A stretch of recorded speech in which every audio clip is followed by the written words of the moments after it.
Hello everybody and welcome back to another video. I am your host, the OT Astartes, and welcome back to another edition of Astarties Analysis. Now, we're continuing looking at the annuals during the Matt Smith era, in the run-up to the 60th anniversary. So last time we did the 2011 annual, or the Series 5 annual. Now we're on to the 2012 annual, which is for Series 6, Part 1. Now, let's look at the cover first of all. That's a really nice shot of Matt Smith. Series 6 is my favourite series because I think back then it was strictly then Doctor Who. And I remember watching it in the evenings. So anywho, as we open, yeah, the backdrop here really goes well with the Impossible Astronaut and Day of the Moon, of course, with the Doctor Who logo. Then there's a load of shots from the series, which we'll get into later, and then the contents. The legend continues, and Amy Pond looking really nice in that leather jacket there, and her hair flowing. They've saved the whole universe from certain destruction. Now Amy and Rory are married, and their adventures continue, but they share a secret so terrible that they can't tell the Doctor what they've seen because they've watched him die. As their own story as a married couple has only just begun, so it seems the Doctor's ancient and eventful story may be drawing to a close. No. Wow. It did seem like that at the time, but we all know that later on, of course, Matt Smith went for another series. And then there's old description.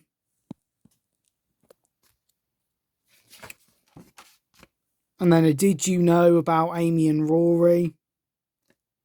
So a little fact file. So Amy and Rory have known each other since they were children. For a while before they were married, Rory was an Auton. And then 11 things you need to know about the 11th Doctor. So the 11th Doctor is 909 years old and may live until he's 11,103. The 11th Doctor escaped from the Tower of London in a homemade air balloon. With the help of the TARDIS, the Doctor can understand almost every language, including baby talk. The 11th Doctor believes he wouldn't be the Doctor anymore if he did something really terrible, such as kill a beautiful, defenseless creature like the star whale. He'd have to find a new name. The Doctor once lost a bet with Casanova and owes him a chicken. That's a nice little tie into David Tennant, isn't it? I bet they secretly had a bet saying, so are you going to return before me then? The Doctor plumbed his brain with the core of an entire planet just so he could halt its orbit and win a bet. Although he seems optimistic and enthusiastic, the character of the Dream Lord, a dark aspect of the Doctor's own character, points to a deep sadness within, which will be all the people he's seen die, the Time War. The Time War might be a big factor in the Dream Lord's creation. The Doctor learned to cook in Paris in the 18th century, probably, but he still can't make a decent meringue. The 11th Doctor claims that he can regenerate 50 times, but can he? Oh, Yaz! The timeless child's gonna change all that, Yaz. Oh, Ecky Thump! And I watched this episode the other day as well. One thing you must never do with the Doctor is put him in a trap. One thing that you must never, ever put in a trap. Me. So this is kind of a fact file about the real Apollo 11 missions, which were based. So the opener for Series 6, my favourite episodes: Possible Astronaut, Day of the Moon. were inspired by the Apollo 11 landing. Although it doesn't mention the conspiracy theories about the landing being fake, though. That pesky government, even back then, they were telling everyone what to write. Now, the moon landing's real. I believe the moon landing's real anyway. So, the impossible astronaut. And the silence. These had so much potential. They could have returned in Series 7 on Trenzalore, and they could have been the Doctor's own worst enemy. They had the wasted potential that they had, and what are they in the end? The Doctor's allies.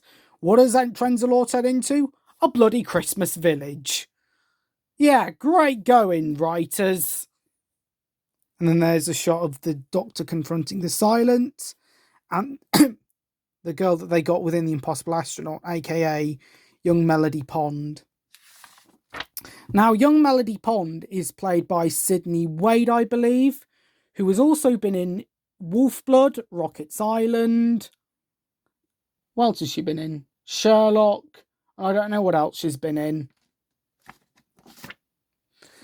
And then recurring nightmares. So some monsters refuse to stay away, and just when you think the universe is safe, certain monsters are known to reappear when you least expect it. So Weeping Angels, Daleks, Cybermen, Sontarans, Silurians, Autons, Slitheen, Ood, Weeping Angels, and oh look, I love how they've basically. I love how I think I've done a few things in this.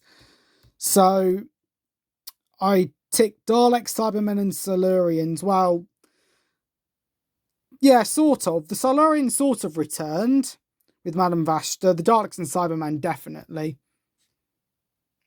Who do you think? Why do you think they will return? Oh, I don't know. Then there's a Christmas comic with a Xenos shapeshifter, and then the TARDIS Archives. Oh, I remember a YouTube channel called TARDIS Archives. I used to love his content. Welcome to TARDIS Archives. Yeah, that channel was brilliant. I miss that channel. Yeah, the Doctor Who fandom's definitely changed. So we've got a view of all the TARDISes. So the secondary console room in the first Doctor's TARDIS, or the first and second Doctor's TARDIS. They don't have all of them though. Fifth Doctor, Eighth Doctor, Ninth and 10th. And then we have the TARDIS is Idris. Idris is her name. So yeah, the episode with look at the patchwork TARDIS. One thing I love about this series, and I was saying this, is that the sets were brilliant. Like everything in the Matt Smith era and Tennant era as well was brilliantly done because they didn't use CGI. I think people now are lazy. I don't like CGI whatsoever. I think it's sorry about that. I think that it's lazy, and now it's overused. I think we should go back to, for space things, we should have more effort, put more effort into making films. I mean, no one puts any effort in movies anymore. And then another story. I like the red outfit, the red armor that the Jadoon's wearing. I don't know why they didn't put that in the show. I mean, that's a much better design than the one we got in the shitty Jodie Whittaker fugitive episode that, quite frankly, triggered a lot of people, including me. Then Doctor Who Guinness World Records. So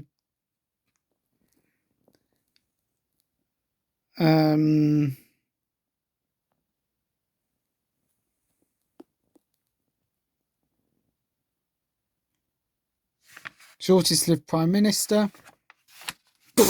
Well, that's been overtaken now by Liz Truss. So sorry, Harry. Unless Liz Truss is the master in disguise. And then word swirl games. So this is kind of a clue thing. So Pandorica, Apollo, Ood, Davros. God, my writing was awful back then. And then a fact file on the silence.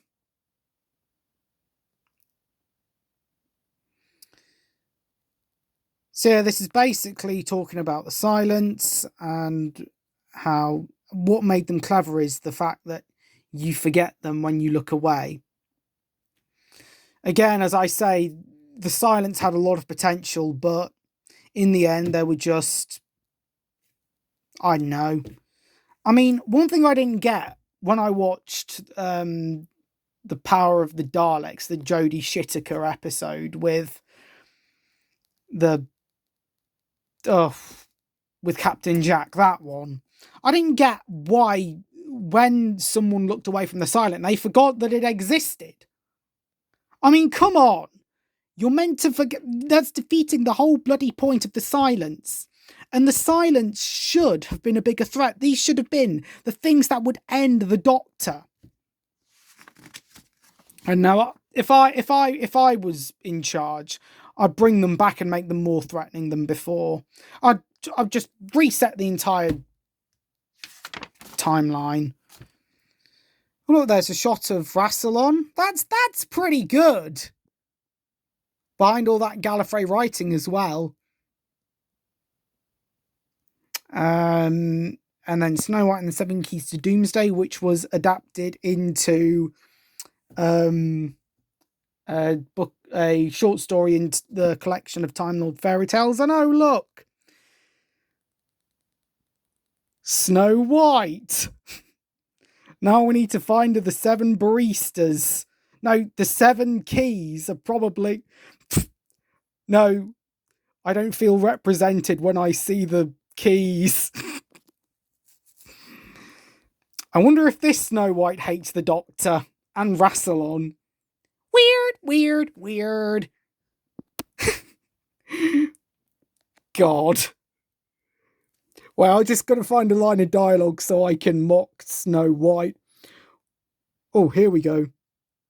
When his machine and its keys were complete, Celador called the Outlers together and told them to bring the plans to Doomsday to the world. Yeah. Was the villain called Mickey Mouse? He started to insert the keys into the machine and its terrible power grew. The Outlers fled and hoped to find safety. Yeah, this is Disney. All except Snow White, who yelled at Celador not to destroy the world because all the women want to live. Oh, well, this sounds very Rachel Zeglery. She lied to him, said that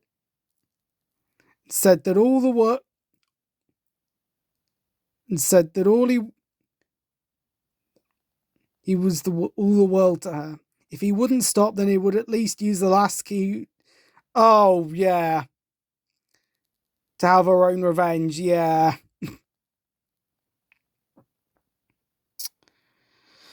But Snow White slept on, and one of the 7 keys clutched to her heart. Some say she is sleeping still. Yeah. Wait till... My God. If the BBC come in and if Russell T Davies decides to remake this, I want to see Lizzo with Snow White. that would just complete the lineup. So, the Doctionary. So, basically, words that the Doctor says and what they mean. Attack of the Attack on Titan Rory. Attack on Titan. The color now, nano lano shina dui, ini iko tako liwa, da da da da da da da.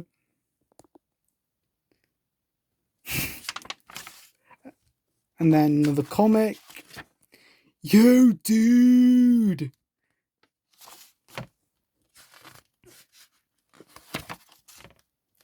And then the Doctor's. Oh yeah, and then the Doctor's clones. So we have the Ganga storyline now. The one of the actors from. Actually, no. In that episode, there are two people who. So Raquel Cassidy, who plays one of the characters,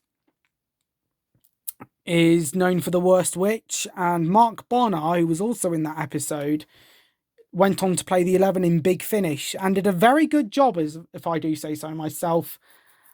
And I'm thinking, you see, I'm kind of no, he'd be Fabius Bile. Mark Bonnar would make a good Fabius Bile.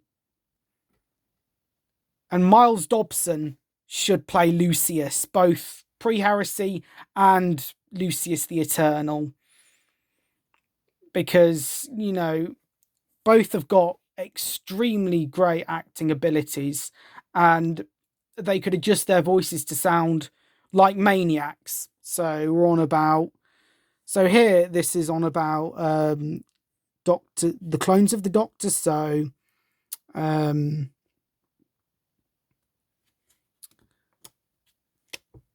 a Kralls and so Meglos as well, Prisoner Zero because he can shapeshift as well, and of course the Meta Crisis Doctor.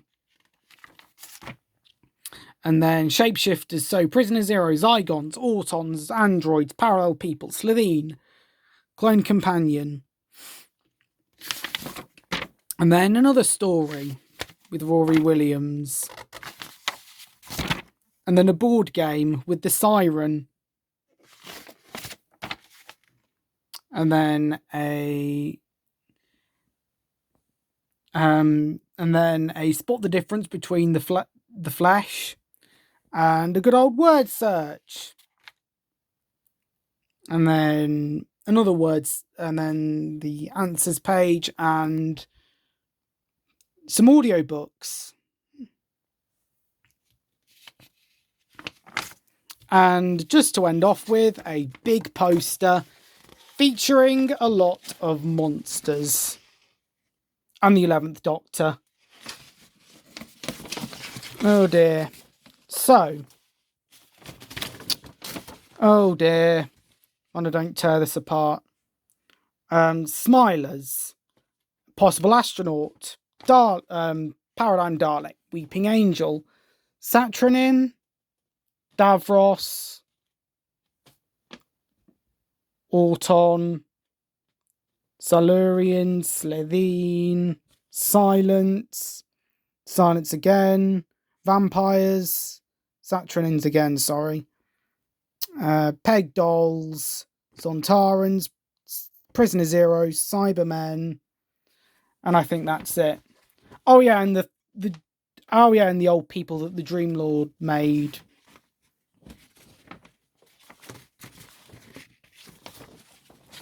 Oh yeah, and the Nude as well.